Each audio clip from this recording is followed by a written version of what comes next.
Good evening. It's day 10 of my isolation and 4 days to go. Four days to go. Lalayan ako. Well, today I decided to make a video kasi it's a special day for me because I can finally smell all these scents which I couldn't in the past few days. So I'm just celebrating the fact that I can smell all these scents. My favorite Van Cleef perfume. Van Cleef. My favorite. Okay, and my delicious.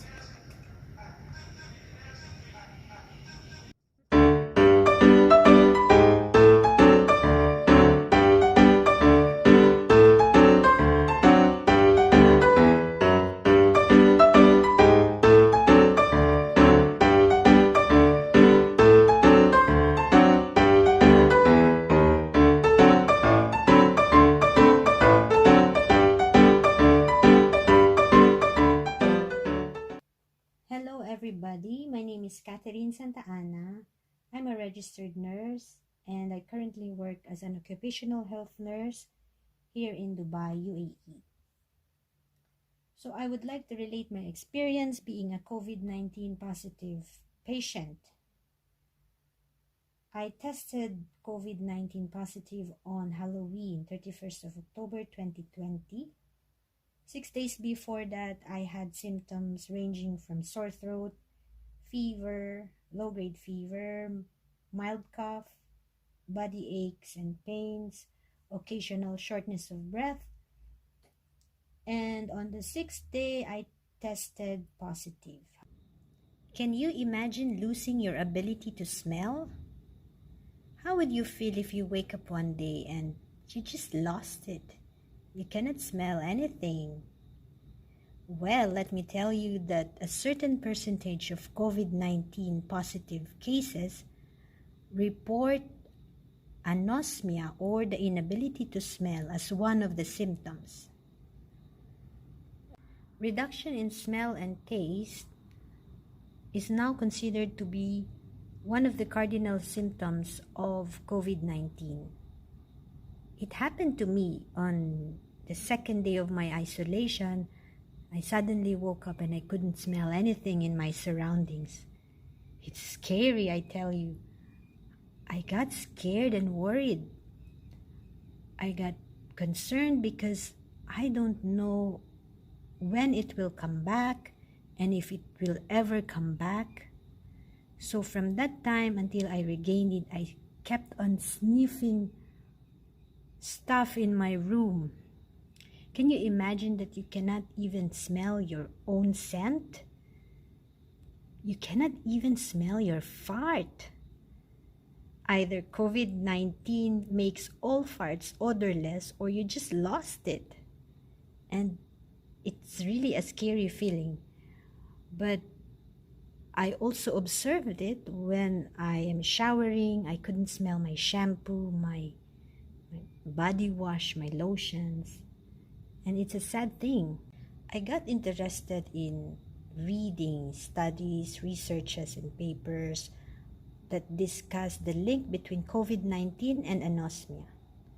Since I had lots of time in my hands during this isolation period, I tried to read papers on the internet, watch YouTube videos, and because of this, I was able to make a short study, let's say a presentation for my own sake, just so in the future I know what happened to me and I know why it happened.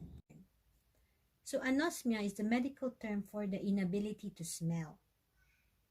What could cause anosmia? Common causes could include nasal polyps, allergic rhinitis, and viral infection.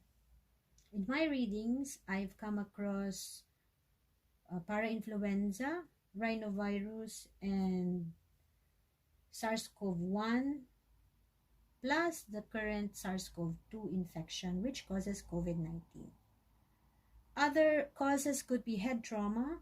For example, you had an accident And in some people having Alzheimer's or Parkinson's, this could also manifest, according to the readings. Let's talk about the anatomy of olfaction. The ability to smell is a complex process involving the nose and the brain. When air passes into our nose, the other molecules bind with the olfactory receptors on the nerves in our olfactory epithelium. This creates a signal to the brain where it is processed into a scent that could be recognized as a flower, coffee, as a cup of coffee, or the scent of an onion. So, what goes wrong in COVID-19? Well, there are some theories that link the anosmia with COVID-19. Several theories, one of which is that viral infections cause nasal obstruction, congestion, and rhinorrhea, impeding odorant access. Isn't it when we have influenza or common colds or flu, and our nasal passages are either congested or we have runny nose, we cannot smell properly? But for me, I can say that the smell loss in COVID-19 is different from the ordinary cold and flu. I can vouch for this. Because as a COVID-19 patient, I didn't have blocked or stuffy nose. I could breathe normally, but then I still couldn't smell, and the effect was sudden. October 31st, I got my result. November 1st, I suddenly lost my sense of smell, and subsequently, it affected my sense of taste.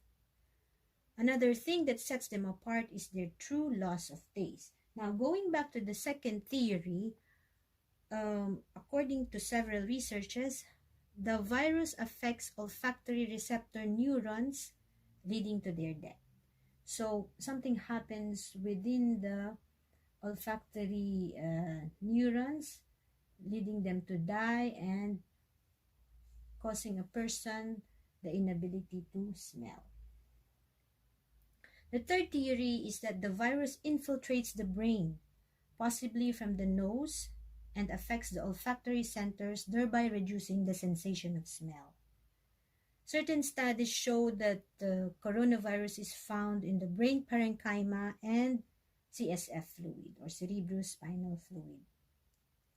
Fourth theory is that the virus produces damage to the support cells in the olfactory epithelium, thereby causing transient loss of smell. So what they said was it's not the olfactory sensory neurons that are affected, but the supporting cells. They talk about sustentacular cells and some basal cells, and they also talk about receptors ACE2 and SMTPRSS2. But it's a bit complicated. Let's not discuss it here because I also get confused. What about the loss of sense of taste? So we know that our sense of taste and our sense of smell are closely linked. And experiencing a loss of smell can greatly impact our sense of taste. And according to studies, this happens in 95% of cases. Some studies found that loss of smell or taste tends to occur more frequently in women than in men. So in my case, I'm one of those who experienced this.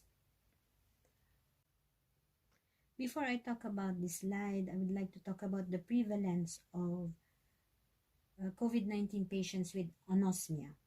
In my readings, some say 55% of people with COVID-19 present with anosmia. In some studies, they say 80%.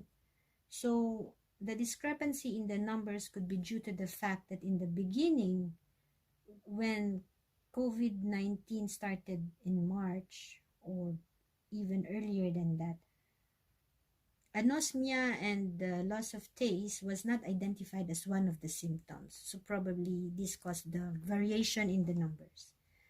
Now, let's talk about whether COVID-19 causes permanent damage to olfactory and gustatory functions. Well, in my case, I can fortunately say that I've regained my sense of smell or the ability to smell on day 11, or let's say day 10 and 11, but I haven't regained it 100%. Let's say 80 to 90%. Before I had COVID, I was the person who could smell things easily, and I could smell it before everyone else in the house does.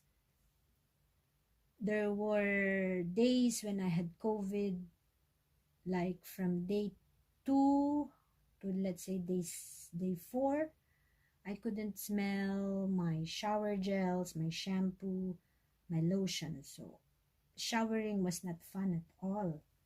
And I love aromatherapy, but the candles and the scents I have in the house, they just don't work.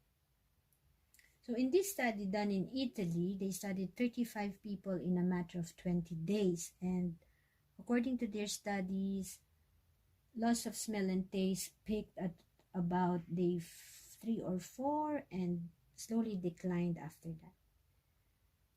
I've also read that in some cases, they haven't regained their sense of smell and taste for months. Like there was this guy I saw on YouTube. I think 6 months down the line, he has not regained his sense of smell, and he was so frustrated. Because come on, sense of smell is important in our daily lives. We need it for cooking, we need it for personal hygiene. We cannot smell ourselves when we don't have that ability to sense that we are already smelling. That's not a good thing. It's also important in safety aspects, like you can smell chemicals or fire, and just the daily life, like it improves the quality of life. So what then can be done for people who have not regained their sense of smell, and they have what they call olfactory training? It is a study done by a doctor. I read it in one of the papers, wherein they train you to recognize certain smells. You do this by sniffing 4 scents in a matter of 12 weeks. In summary, we can say that anosmia is reported by people suffering from COVID-19. And there are varying reports. Some say 50, some say 80%. There are several theories as to how anosmia occurs, and the most common of them is that it affects the supporting cells of the olfactory sensory neurons, called the sustentacular cells. It is transient, and you can regain your smell in several days or weeks. And for those who have not regained it, there's a treatment which is called olfactory training, wherein they let you smell 4 distinct scents. So it's like training your brain to get acquainted with those smells once again. These are my references, and I would like to say thank you for watching, and I hope you learned something from this presentation. And I hope you all keep safe and